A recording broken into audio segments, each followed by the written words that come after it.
चलिए दोस्तों, आज हम जो करस्पॉन्डेंस क्लर्क और स्टोर असिस्टेंट का जो एग्ज़ाम हो रहा है बिजली विभाग का, तो उससे संबंधित आज जो भी आपका प्रश्न वगैरह आया है, तो आज वो हम आपके सामने लिखने की कोशिश कर रहे हैं, ताकि आप भी आगे एग्ज़ाम आपका होगा तो आप मतलब इससे तैयारी करके जाइएगा, तो आपको बहुत बेनिफिट होने वाला है।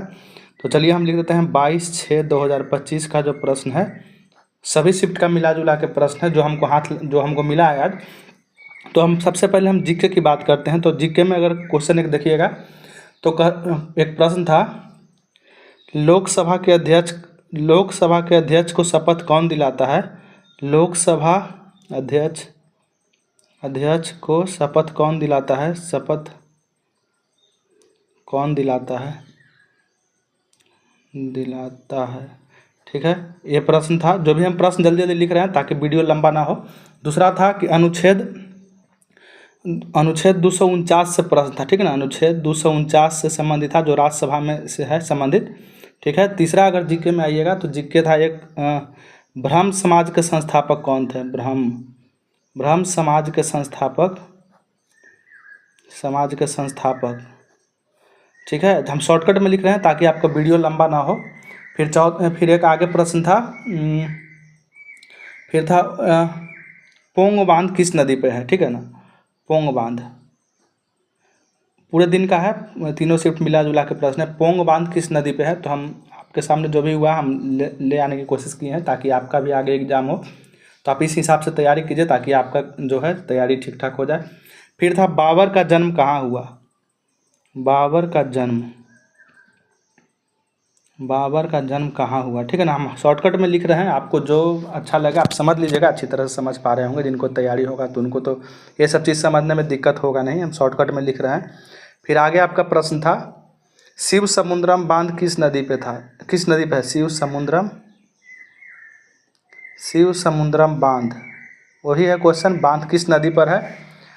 तो आगे अगर बात करिएगा तो आगे एक प्रश्न था, जो भी करंट वगैरह जो भी पूछ रहा है, तो 2024-25 दोनों मिला के पूछ रहा है, तो आप इधर फोकस कीजिएगा तो ज़्यादा अच्छा रहेगा। फिर आज तीसरे शिफ्ट में प्रश्न था कि भूतापीय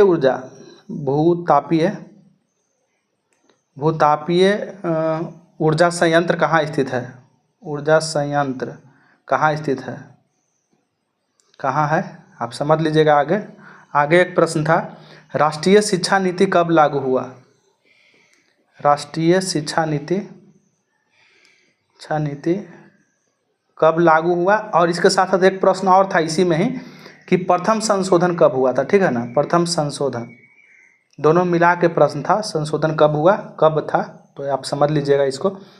फिर आगे बढ़िएगा प्रश्न में, तो कामेट पर्वत किस राज्य में है? राज्य में है, ये भी प्रश्न था, आज का प्रश्न है ये सब। फिर 10 नंबर अगर बात कर रहे होंगे तो धन विधेयक को प्रश्न था, धन विधेयक को किस अनुच्छेद के तहत राज्यसभा में प्रस्तुत नहीं किया जा सकता है? उल्टा था, राज्यसभा में प्रस्तुत नहीं किया जाता है, ठीक है। बाकी जो होगा आप आगे पीछे करके समझ लीजिएगा। जो है हम शॉर्टकट में प्रश्न आपके सामने जीके का सारा रखने की कोशिश कर रहे हैं। फिर था इसमें निम्नलिखित में से कौन मौलिक कर्तव्य नहीं है? मौलिक कर्तव्य नहीं था, ये प्रश्न है, मौलिक कर्तव्य नहीं है। बाकी मौलिक कर्तव्य आपको याद होगा तो एक आप मार दीजिएगा, ये मौलिक कर्तव्य में नहीं आता है। आगे था, हम आपको स्वराज पार्टी की स्थापना कब हुआ, ये भी प्रश्न था। स्वराज पार्टी की स्थापना कब हुआ? मोतीलाल नेहरू, चित्तरंजन दास मिलकर किए थे, इसका स्थापना कब हुआ? यह भी एक प्रश्न था आपका। फिर आगे एक प्रश्न था, अंडर 19 क्रिकेट वर्ल्ड कप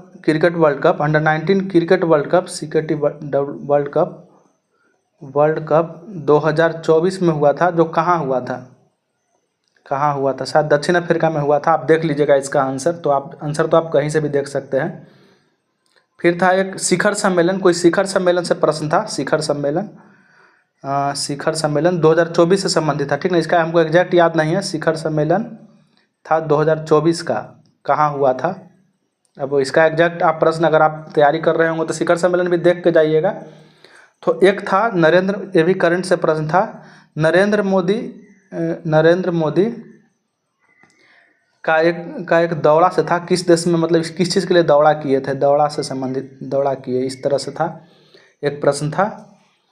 बाकी जो भी है सारा हमको मतलब इतना ही मतलब जीके में प्रश्न मिला है, बाकी कुछ है आगे कुछ है नहीं। करंट से लगभग जो भी है 24-25 का जो प्रश्न आ रहा है, और इसमें वैसा कुछ है नहीं, बस इतना ही है जो भी है। बाकी अब अगर बात कीजिएगा हिंदी का, तो प्रश्न का लेवल अच्छा आ रहा है, ऐसा कोई दिक्कत नहीं है। हिंदी में अगर चलिएगा तो हिंदी में एक प्रश्न पूछा गया है, हिंदी में प्रश्न पूछा गया था अल्पज्ञ, अल्पज्ञ का विलोम, अल्पज्ञ, अल्पज्ञ का विलोम, विलोम से संबंधित है, विलोम है। फिर हो गया क्रिया विशेषण से एक प्रश्न था, क्रिया विशेषण, क्रिया विशेषण से एक प्रश्न था। बाकी हिंदी में तो उतना लोग याद कुछ प्रश्न बता नहीं रहे हैं, लेकिन मतलब यह है कि कम्प्रीहेंस इसका गद्यांश से अगर बात कीजिएगा तो गद्यांश से आपको 5 प्रश्न मिल रहा है जो आप बिल्कुल सही बना के आइएगा, उसमें कोई दिक्कत नहीं है। तो गद्यांश पे थोड़ा बहुत फोकस कर लीजिए, ज़्यादा सही रहेगा। हिंदी हो गया। अब हम आपके सामने इंग्लिश का प्रश्न बता रहे हैं। तो इंग्लिश में भी लोग बोल रहे हैं कि बहुत अच्छा क्वेश्चन आ रहा है, तो इसमें भी कम्प्रीहेंशन से, जो गद्यांश का अंग्रेजी कम्प्रीहेंशन हुआ, इससे भी 5 प्रश्न आपको मिलेगा जो आप बिल्कुल अच्छी तरह से सोल्व कर लीजिएगा, कोई दिक्कत नहीं है इसमें। अब बात रहा इसमें, आगे हम चलते हैं, जीके हो गया, हिंदी, इंग्लिश। अब कंप्यूटर के बात करें तो कंप्यूटर में आपका जो प्रश्न का जो था लेवल, एक था बीसीसी का फुल फॉर्म, ठीक है, फुल फॉर्म एक प्रश्न हो गया। दूसरा प्रश्न था कि यूआरएल का फुल फॉर्म क्या होता है, यूआरएल का फुल फॉर्म था, ठीक है। फिर था एमएस, ज़्यादा उस तरह से कुछ प्रश्न वगैरह तो हाथ नहीं लगा है, लेकिन एमएस वर्ड, एमएस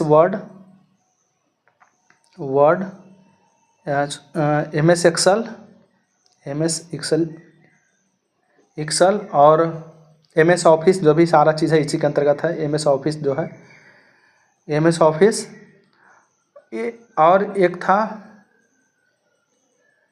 था विंडोज़ 10 से संबंधित समय, हाँ एक था विंडोज़ 10 में, विंडोज़ 10 जो होता है, विंडोज़ 10 में समय और डेट कहाँ होता है, समय और डेट कहाँ लिखा होता है, कहाँ होता है, आप समझ लीजिएगा, हम इतना ही बोल रहे हैं, आपको समझ में आ जाएगा, क्योंकि बहुत ज़्यादा इसमें टाइम देना तो ठीक नहीं है क्वेश्चन पे। तो इसीलिए आप इतना समझ जाइएगा, आप अच्छी तरह, जिनका आगे परीक्षा है वो अच्छी तरह से तैयारी करके जाएं, कोई दिक्कत नहीं है उनका। एक था गुण, हिंदी में अगर बात करिएगा, गुण का विलोम सब था पूछ रहा, गुण का अवगुण शायद आप जानते ही होंगे, गुण का विलोम। तो अवगुण आप कोई बहुत बड़ा इशू तो है नहीं इसमें, तो आप बना ही दीजिएगा। अगर हम आपके सामने मैथ की बात करें, मैथ में चलिए अब मैथ की बात करते हैं। तो मैथ में भी इजी आ रहा है, कोई बहुत ज़्यादा परेशानी नहीं है। लाभ हानि जो कहते हैं, लाभ हानि से 3 से 4 प्रश्न रह रहा है, ठीक है ना, लाभ हानि से 3-4 प्रश्न रह रहा है। समय दूरी से 1 से 2 प्रश्न तक रह रहा है, समय दूरी से 1-2 प्रश्न था। फिर था औसत वाला से भी प्रश्न था, इससे भी 1 या 2 प्रश्न रह रहा है औसत से। फिर था परसेंटेज वाला बात करिएगा, प्रतिशत का, तो प्रतिशत से भी 1-2 प्रश्न लगभग रह ही रहा है, 1 से 2 तक प्रश्न आपको देखने के लिए मिलेगा। फिर एक बार पूछ रहा है ये समतुल्य बट्टा वाला प्रश्न, समतुल्य बट्टा क्या होगा, समतुल्य बट्टा जैसे पूछ देता है कि मतलब 10%, 20% और 30%, तीनों का समतुल्य बट्टा क्या होगा, तो आप ऐसे समझ लीजिएगा। समतुल्य बट्टा निकालने का जो फार्मूला होता है 100 माइनस ए, 100 माइनस बी, 100 माइनस सी, आप जानते ही होंगे, कोई बहुत बड़ा बात तो नहीं, जितना ब्रैकेट ऊपर हुआ उतना एक कम 100 देना होता है, ठीक है ना। इसको हल करिएगा तो आपको समतुल्य बट्टा निकल जाएगा। ए की जगह ए रख दीजिए, बी की जगह 20 को रख दीजिए, सी की जगह 30 को रख दीजिए। अब और एक प्रश्न आज पूछा है नाव धारा से, आपको एक प्रश्न पूछा है नाव धारा से, ठीक है। लाभ हानि हो गया, तो इसमें प्रतिशत लाभ हानि भी रहेगा, ऐसा नहीं है, प्रतिशत लाभ और हानि भी प्रश्न पूछ रहा है। तो कुल मिला के यही है। और रीजनिंग में जो आप बात कर रहे होंगे, रीजनिंग में सिटिंग अरेंजमेंट या ब्लड रिलेशन, रीजनिंग का बात करिएगा। हम हो सकता है स्पेलिंग मेरा गलत हो, लेकिन कोई बात नहीं, इसको और इसके लिए आप ज़्यादा टेंशन नहीं लीजिएगा। रीजनिंग में ब्लड रिलेशन से एक प्रश्न रह ही रहा है, ब्लड रिलेशन से एक प्रश्न है, और फिर नंबर सीरीज से बहुत ज़्यादा प्रश्न आ रहा है। नंबर सीरीज जो है, जो बढ़ते हुए नंबर सीरीज 2 से 3 तक प्रश्न आपको देखने के लिए मिल जाएगा, तो आप उसके लिए तैयार होकर जाइएगा जिनका आगे प्रश्न है। और अगर बात करिएगा तो ये हो गया, उसके बाद आपको मिलेगा नंबर सीरीज हो गया, ब्लड रिलेशन हो गया, और सीटिंग अरेंजमेंट से भी शायद एक प्रश्न रह रहा है, लेकिन इसके बारे में हम कंफर्म नहीं, लेकिन मुझे जहाँ तक ये पता चला है सीटिंग अरेंजमेंट से एक प्रश्न रह रहा है, ठीक है ना। तो इसके लिए भी आप थोड़ा तैयार होकर जाइएगा। जिनका आगे प्रश्न है, आगे मतलब एग्ज़ाम है, वो इतने चीज़ के लिए आप बिल्कुल तैयार होकर जाइए। एक बार इसमें था कंप्यूटर में भी एक प्रश्न छूट रहा है, पूछा था कि निम्नलिखित में से कौन जो है वायरस नहीं है, निम्न में से कौन वायरस नहीं है। और इसमें पूछा था मतलब कि इसमें शॉर्टकट की पूछ रहा है, तो शॉर्टकट की जो है अब आसान नहीं बच गया, अब डीपली में जा रहा है बहुत ज़्यादा, इसलिए आसान नहीं, कंट्रोल सी से कॉपी, कंट्रोल V से पेस्ट नहीं करना है। अब थोड़ा सा आगे आपको जाके पढ़ना है, क्योंकि हर शिफ्ट में वही तो प्रश्न आपको मिलेगा नहीं, थोड़ा सा चेंजिंग आपको ज़रूर मिलेगा। तो अब थोड़ा डीपली में चला गया है, कंट्रोल प्लस अल्ट वाला जो कंडीशन आता है, या कंट्रोल प्लस आगे जो भी उसके साथ ये की होता है, जो उसके सहायक के रूप में, तो वो सब चीज़ तरफ भी ध्यान जा रहा है। तो आप उस तरह का वीडियो थोड़ा देख लीजिएगा, अपने तैयारी में थोड़ा सुधार कर लीजिएगा। तो चलिए, हमको जो प्रश्न मिला आपके सामने हम रख दिए। वीडियो से जुड़ने के लिए आपको बहुत धन्यवाद। और जो अगर आपको अच्छा लगा वीडियो तो लाइक कीजिएगा, सब्सक्राइब कीजिएगा, दोस्तों को भी शेयर जरूर कीजिएगा। वीडियो से जुड़ने के लिए आपको फिर से धन्यवाद।